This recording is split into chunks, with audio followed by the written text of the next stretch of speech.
السلام علیکم، میں جی ساحر جی کائنات PYTS کی طرف سے رمضان کے حوالے سے یہ سیشن کر رہے ہیں ہم آج۔ تو اس میں ہمارے جو گیسٹ ہیں وہ ہیں رائے عثمان عباس صاحب، ماشاءاللہ سے اسلامک اسکالر ہیں، پنجاب یونیورسٹی اور رفاع یونیورسٹی میں وزٹنگ لیکچرار ہیں۔ تو سر سب سے پہلے تو میں آپ کا حال پوچھنا چاہوں گی، آپ کیسے ہیں اور آپ کے روزے کیسے گزرے، جی، رمضان کیسا السلام گزرا علیکم ہے؟ ورحمۃ اللہ وبرکاتہ۔ جی الحمدللہ میں خیریت سے ہوں، اللہ کا بڑا کرم ہے، بہت شکر ہے، آپ سب کا بہت شکریہ۔ سر میں آپ سے پوچھوں گی، چونکہ رمضان چل رہا ہے، رمضان میں جتنی توبہ کی جائے اتنی کم ہے، تو توبہ کے حوالے سے آپ ہمیں بتائیں کہ یہ توبہ کیا ہے، اس کے معنی اور مفہوم کیا ہیں؟ جی دیکھیں، سب سے پہلے تو میں یہ بسم اللہ الرحمن الرحیم، سب سے پہلے میں یہ کہنا چاہوں گا کہ رمضان المبارک کا جو بیسک ایک مقصد ہے، اس میں بنیادی گفتگو کر کے پھر اس کا معنی اور مفہوم آپ کے سامنے ذکر کرتا ہوں۔ نبی کریم صلی اللہ علیہ وآلہ وسلم نے مسجد نبوی میں آپ تشریف لائے اور آپ نے جو صلی ممبر اللہ مبارک رکھا ہوا تھا خطبہ جمعہ دینے کے لیے، اس پہ آپ نے سٹیپ بائی سٹیپ جب قدم رکھا، تو جب پہلے سٹیپ پہ قدم رکھا تو آپ نے فرمایا آمین، جب دوسرے پہ قدم رکھا تو پھر فرمایا آمین، جب تیسرے پہ قدم مبارک رکھا تو پھر فرمایا آمین۔ تو آمین۔ صحابہ نے سوال کیا رضوان اللہ علیہم اجمعین کہ اللہ کے پیغمبر کیا بات ہے کہ پہلے آپ کا یہ معمول نہیں ہوتا ہے ایسا کہ آپ آمین کہیں؟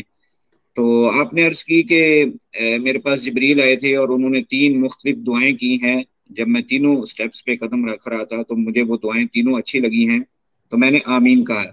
اس میں سے ایک ہمارے آج کے موضوع سے ریلیٹڈ ہے، وہی میں ذکر کرنا چاہوں گا۔ وہ یہ ہے کہ جبریل علیہ السلام نے کہا کہ جس بندے کی زندگی میں رمضان آئے اور وہ جہنم سے آزاد نہ ہو سکے، اپنے آپ کو رب سے معاف نہ کروا سکے، اپنے گناہوں پہ معافی کے قلم نہ پھروا سکے، اس سے بڑا بد نصیب اور بدبخت کوئی نہیں ہے۔ اور اسی طرح بے شک بے شک۔ نبی کریم صلی اللہ علیہ وسلم نے ایک اور حدیث میں ذکر فرمایا کہ جب رمضان کا آغاز ہو جاتا ہے تو جو سرکش شیطان اور جن ہیں ان کو جکڑ دیا جاتا ہے، مطلب کہ جو انسان کو ان ٹریک کرتے ہیں، صراط مستقیم سے ہٹاتے ہیں، غلط طرف لے کر جاتے ہیں، ان کو تو باندھ دیا جاتا ہے۔ اور پھر بالکل اسی ایسے ہی۔ حدیث میں نبی کریم صلی اللہ علیہ وسلم نے ذکر فرمایا کہ اللہ رب العزت جہنم کے سارے دروازے بند کر دیتے ہیں اور جنت کے سارے دروازے کھول دیتے ہیں۔ تو جہنم کا کوئی دروازہ کھلا نہیں رہتا اور جنت کا کوئی دروازہ بند نہیں رہتا۔ اور اسی میں آپ نے فرمایا کہ اللہ رب العزت رمضان کے ہر دن اور ہر رات میں لوگوں کو جہنم سے آزاد کرتے ہیں۔ تو آزاد یہ کر ہے دیتے ہیں۔ بنیادی مقصد رمضان کا، جو سب سے بڑا مقصد ہے۔ اسی سے متعلق آج ہمارا موضوع ہے توبہ اور استغفار کے حوالے سے۔ توبہ اور توبہ استغفار کا کے حوالے بنیادی سے۔ مقصد ہوتا ہے معنی ہوتا ہے بنیادی لوٹنا، واپس آنا، واپس پلٹ آنا، جسے کہتے ہیں نا ہم صبح کا بولا شام کو گھر آ جائے تو اس کو تو بھولا اسے ہوا بھولا نہیں کہتے۔ نہیں کہتے۔ تو یہ بالکل وہی ہے توبہ، کہ انسان جو ہے وہ گناہوں میں جتنا مرضی ہٹا ہو، گناہوں میں جتنا مرضی آگے چلا گیا ہو، جتنے مرضی بڑے سے بڑے اس سے گناہ سرزد ہو گئے ہوں، لیکن پھر بھی اس کے لیے توبہ کا دروازہ کھلا ہے، وہ اللہ کے دربار میں آئے، رجوع کرے، واپس پلٹ آئے۔ بے شک بے شک۔ جی تو سر توبہ کی شرائط کیا ہیں، اس میں کیا کیا ہونا چاہیے؟ جی، توبہ جو ہے دیکھیں، اسلام میں کوئی بھی عمل ہے اس میں کچھ اس کی حدود کچھ شرائط، کوئی ضوابط، کوئی سنتے، کوئی نوافل، کوئی مستحبات، کوئی نہ کوئی چیزیں اس کی کلیئر ہوتی ہیں ہر چیز کی۔ توبہ کی جی جی۔ بنیادی جو شرائط ہیں اس میں 4-5 چیزیں بڑی اہم اور بنیادی ہیں۔ نمبر 1 کہ آپ جو توبہ ہے وہ خلوص نیت سے کر رہے ہیں، مطلب یہ کہ آپ کی نیت یہ ہے کہ میں نے اللہ سے معافی مانگنی ہے اور پکی پکی معافی مانگنی ہے، اس کے بعد میں نے دوبارہ یہ کام نہیں کرنا، یہ یا گناہ خلوص نہیں نیت کرنا۔ سے کرنا آپ بالکل۔ نے، اس میں کوئی ریاکاری یا دکھلاوا یا کسی دوسرے کو دکھانے کی کوئی بات نہیں ہونی چاہیے۔ اس کے بعد جو دوسری شرط ہے وہ ہے اللہ رب العزت سے وعدہ کرنا۔ وعدہ کس چیز کا؟ کہ اللہ مجھ سے یہ گناہ ہو رہا تھا، یہ گناہ سرزد ہو رہا تھا، یہ گناہ میں کر رہا تھا، اب میں آپ سے یہ وعدہ کرتا ہوں کہ آئندہ زندگی میں یہ گناہ کبھی نہیں کروں گا۔ تو یہ 2 بنیادی شرط ہے۔ تیسری شرط اس میں یہ ہے کہ آپ جو ہے وہ اپنے اس کیے ہوئے عمل پہ، اپنے اس گناہ اور اس جرم پہ آپ کو شرمندگی کا احساس بھی ہو، آپ نادم اور پشیمان بھی بالکل ہوں۔ یہ نہیں کہ انسان جو ہے وہ بڑا ڈھیٹ بن کے اور مجلسوں میں باہر دوستوں میں ادھر ادھر بتاتا پھرے کہ میں نے یہ کیا ہے، میں نے وہ کیا ہے۔ بہرحال اس چیز کی شریعت نفی کرتی ہے کہ اگر آپ نے توبہ کرنی ہے، رجوع کرنا ہے، اللہ کی طرف پلٹنا ہے، تو یہ چیز لازمی ہونی چاہیے کہ آپ جو ہے وہ اس پہ پریشان ہوں۔ تو چوتھی چیز اس میں، یعنی 3 چیزیں میں نے ذکر کر دی، چوتھی چیز اس میں یہ ہے کہ اگر اس گناہ کی وجہ سے کسی انسان کا کوئی حق مارا گیا ہے، حقوق العباد جسے ہم کہتے ہیں، تو بالکل اس بالکل حق کو بھی ادا کرنا ضروری ہے، کیونکہ اللہ رب العزت حقوق اللہ جو ہے، جو اللہ کے حق ہے، وہ تو معاف کر دیتے ہیں، وہ اللہ کے اختیار میں ہے، اس کی رحمت بہت وسیع ہے، اس کی مغفرت بہت وسیع ہے، وہ ساری بے چیزیں شک اپنی بے جگہ شک درست ہیں۔ لیکن جہاں حقوق العباد کا تذکرہ آتا ہے، وہاں اللہ رب العزت کہتے ہیں کہ پہلے بندے کا معاملہ بندے سے نپٹایا جائے، اس کے بعد میرے پاس آیا جائے۔ تو یہ چار بنیادی شرطیں بالکل ہیں، سر بالکل۔ اور اس کے ساتھ ایک پانچویں چیز ایڈ کروں گا، وہ شرط تو نہیں ہے لیکن وہ ایک بنیادی ضرورت ہے کہ توبہ کب تک ہو سکتی ہے، وہ ایک بنیادی چیز ہوگی نا، کہ توبہ کا جی جی، دروازہ ہی اگر بند ہو جائے تو اس کے بعد کون توبہ کر سکتا ہے؟ تو کون وہ توبہ دو، کر اس میں سکتا ہے؟ دو بنیادی چیزیں ہیں۔ ایک چیز اس میں یہ ہے کہ جب انسان کا آخری وقت آ جاتا ہے، یعنی جب سانسیں جو ہیں وہ الٹ پلٹ ہونا شروع ہو جاتی ہیں اور روح قبض ہونا شروع ہو جاتی ہے اور فرشتے آ جاتے ہیں اور اس کو نظر آنا شروع ہو جاتے ہیں، اس وقت اگر کوئی انسان توبہ کرے تو اس وقت اس کی توبہ قبول نہیں ہوگی۔ یہ وہی ہے کہ جیسا کہ وہ حضرت موسیٰ اور فرعون کا واقعہ اللہ نے قرآن میں بیان کیا۔ حضرت موسیٰ بنی اسرائیل کو لے کر نکل گئے اور وہ اللہ نے بالکل سر، پل بنا دیے، راستے بنا دیے سمندر میں اور دریا میں، اور جیسے فرعون پیچھے آیا تو وہ اس میں غرق ہو گیا، اللہ کے حکم سے پانی دوبارہ جاری ہو گیا۔ تو اس وقت فرعون نے کہا ربی موسیٰ و ہارون، کہ میں موسیٰ اور ہارون علیہ السلام کے رب پر ایمان لاتا ہوں۔ تو اس وقت فرشتے نے یہ جواب دیا تھا اب نہیں، تو دنیا میں یہ دعوے کرتا تھا اب تیری موت تجھے سامنے نظر آ رہی تو اب نہیں۔ تو یہ حدیث میں ذکر ہے ما لم یغرغر، جب غرغرہ جاری کرنا اس کو کہتے ہیں عربی میں، کہ آپ کے جو ہے وہ سانس الٹ پلٹ ہونا شروع ہو جائے۔ تو ایک ہاں تو جی یہ ہاں چیز، جی، دوسری یہ چیز کہ قیامت کی ایک علامت نبی صلی اللہ علیہ وسلم نے ذکر کیا ہے کہ قیامت سے پہلے سورج مشرق کی بجائے مغرب کی جانب سے طلوع ہوگا۔ تو جب سورج مغرب کی جانب سے طلوع ہوگا تو اس کے بعد کسی کی کوئی توبہ، کوئی رجوع قبول نہیں کیا جائے گا۔ قبول تو نہیں یہ ہوگی بنیادی طور بالکل۔ پہ چار شرائط، اور پانچویں چیز یہ میں نے ایڈ کی ہے کہ کب تک توبہ جو ہے وہ قبول کی جائے گی۔ سر صلاۃ التوبہ کیا ہے؟ اس کا کیا مطلب ہے صلاۃ التوبہ کا؟ جی، صلاۃ التوبہ جو ہے، اسلام میں کچھ نمازیں ہیں جو فرض ہیں، اور کچھ نمازیں ہیں جو کسی سبب کی وجہ سے ادا کی جاتی ہیں، یعنی کوئی کام ہوا اس کی وجہ سے نماز ادا کی، مثلا عید کا موقع آیا، اس موقع پہ اس سبب کی وجہ سے ہم نے نماز ادا کی، جنازہ آیا، میت آئی، ہم نے اس سبب کی وجہ سے صلاۃ جنازہ، نماز جنازہ ادا کی۔ تو توبہ جو ہے، صلاۃ التوبہ جو ہے، یہ نبی صلی اللہ علیہ وسلم کی ایک صحیح حدیث میں ثابت ہے، سنن ابو داؤد کی روایت ہے۔ نبی کریم صلی اللہ علیہ وسلم نے فرمایا کہ بندہ جب کوئی گناہ کرتا ہے اور گناہ کرنے کے بعد وہ اللہ کے دربار میں آئے اور اچھی طرح سے وضو کرے، اور وضو کر کے 2 رکعت نفل پڑھے، 2 رکعت نفل پڑھ کے اللہ سے معافی مانگے، اللہ رب العزت اس کو معاف کر دیتے ہیں۔ تو اس ضمن میں علماء کرام نے ذکر کیا ہے کہ اگر کوئی بندہ، اچھا ویسے یہ عمومی طور پہ یہ کوئی پکی نماز نہیں ہے، یعنی جیسے ہوتا ہے نا اشراق کی نماز، وہ ایک ہاں جی ہاں مستقل جی طور پہ بالکل، ثابت ہے، چاش کی نماز ثابت ہے، تہجد کی نماز ثابت ہے، نماز جنازہ ثابت ہے۔ یہ عمومی طور پہ آپ کسی بھی وقت جو ہے آپ اللہ تعالیٰ سے رجوع کر سکتے ہیں، کسی بھی وقت آپ اللہ تعالیٰ سے توبہ کر سکتے ہیں۔ اس کا طریقہ یہی ہے کہ آپ وضو کریں، 2 رکعت نفل پڑھیں، اور اس کے بعد آپ نے جو حاجات، جو ضروریات، جو معاملات رکھنے وہ اللہ کے سامنے رکھیں۔ سر استغفار اور توبہ میں دونوں میں فرق کیا ہے؟ جی، توبہ کا میں نے پہلے شروع میں ذکر کیا کہ توبہ کا مطلب ہوتا ہے رجوع کرنا اور پلٹنا، اور اس میں 4 5 شرائط ہم نے ذکر کی، ساتھ ان چاروں پانچوں بالکل شرائط کا بالکل، پایا جانا بھی ضروری ہے۔ ہاں جی استغفار بالکل، جو ہے یہ عربی کا ہی لفظ ہے، اور اس کا مطلب یہ ہوتا ہے معافی طلب کرنا۔ اچھا اچھا، اب ان دونوں میں فرق یہ ہے کہ استغفار جو ہے وہ قولی ہے، یعنی آپ کا زبان کا عمل ہے، آپ کا بول ہے، یعنی آپ بول ٹھیک کے ہے، اس سے اللہ رب العزت سے معافی مانگ رہے ہوتے ہیں۔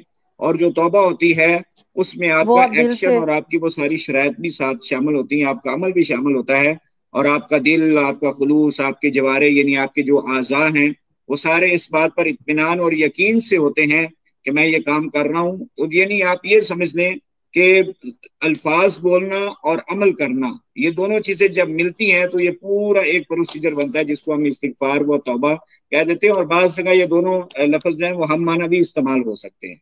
بالکل ایسے ہی ایسے ہی میں نے اکثر یہی دیکھا ہے کہ استغفار اور توبہ کو ایک ہی طرح سے دیا جاتا ہے۔ جی جی سر یہ ایک میرے پاس کوشچن ہے کہ آدم کی ساری اولاد جو ہے وہ خطا کار ہے، آدم علیہ السلام کی، جی تو جی اس کا کیا بالکل۔ مطلب ہے؟